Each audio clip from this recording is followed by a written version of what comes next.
Bismillahirrahmanirrahim. Assalamualaikum warahmatullahi wabarakatuh. Pada kesempatan ini, saya guru SMA Negeri 10 Garut. Nama saya Dr. Anes Sobarudin MM akan menerangkan bab pertama sifat koligatif larutan yang akan disampaikan di semester 1, bab 1 untuk anak kelas 12 SMA atau MA. Sifat koligatif larutan adalah sifat-sifat yang hanya bergantung pada jumlah atau kuantitas partikel zat larut dalam larutan dan tidak bergantung pada jenis atau identitas partikel zat larut, tidak peduli dalam bentuk atom, ion, ataupun molekul. Sifat koligatif larutan merupakan sifat yang hanya memandang kuantitas bukan kualitas. Sifat larutan seperti rasa, warna, dan kekentalan, viskuitas merupakan sifat-sifat yang bergantung pada jenis zat larut. Sebagai contoh garam, misalnya NaCl, garam dapur terasa asin, kemudian asam cuka atau asam asetat terasa asam. Sifat koligatif larutan macam-macamnya. Yang pertama adalah penurunan tekanan uap, dilambangkan dengan delta P. Delta P sama dengan fenol kali XT atau XB dalam buku sumber. Delta P adalah penurunan tekanan uap larutan jenuh tergantung kepada fraksi mol zat terlarutnya berbanding lurus. Itu fenol adalah tekanan uap larut murni. Sehingga kalau fraksi mol zat terlarutnya tinggi, maka penurunan tekanan uap jenuh juga tinggi berbanding lurus. Yang kedua, kenaikan titik didih. Kenaikan titik didih larutan dilambangkan dengan delta TB. Delta TB sama dengan KB kali M. Di sini semakin besar kenaikan titik didih larutan dikarenakan adanya banyaknya mol zat terlarut dalam 1 kg pelarut yang disebut molalitas. Harga KB adalah tetapan titik didih molar. Sehingga besarnya kenaikan titik didih larutan jenuh tergantung kepada banyaknya mol zat terlarut, dalam hal ini adalah molaritas. Catatan, titik didih larutan lebih tinggi daripada titik didih pelarutnya. Yang ketiga, penurunan titik beku dilambangkan dengan delta TF, hampir sama dengan rumus yang kedua. Delta TF sama dengan KF dikali M. Di situ penurunan titik beku larutan jenuh tergantung kepada molaritas. Banyaknya mol zat terlarut.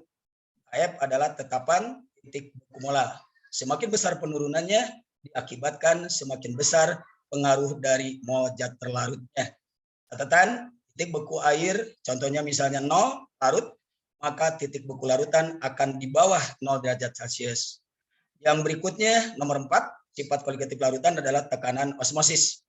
Tekanan osmosis dilambangkan dengan P supaya tidak tertukar dengan yang pertama delta P. Tekanan osmosis terjadi itu adanya proses osmosis.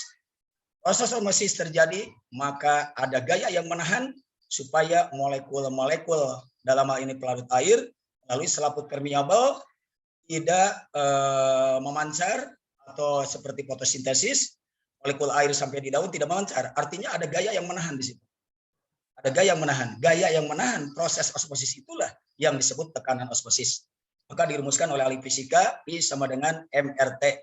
M-nya adalah molaritas, banyaknya mol zat terlarut dalam 1 liter larutan.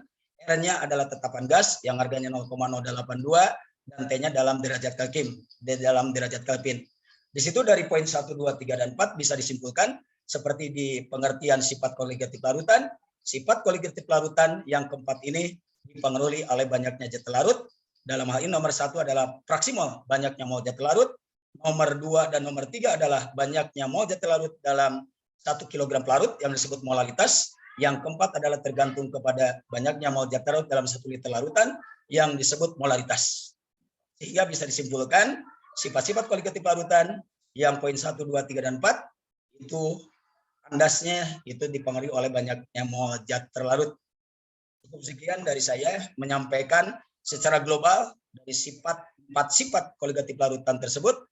Nanti dilanjutkan dengan pembagian ada 2, ada sifat koligatif larutan non elektrolit dan ada sifat koligatif larutan yang akan dilanjutkan adalah elektrolit. Nanti perbedaannya bisa dilihat dari pertemuan berikutnya.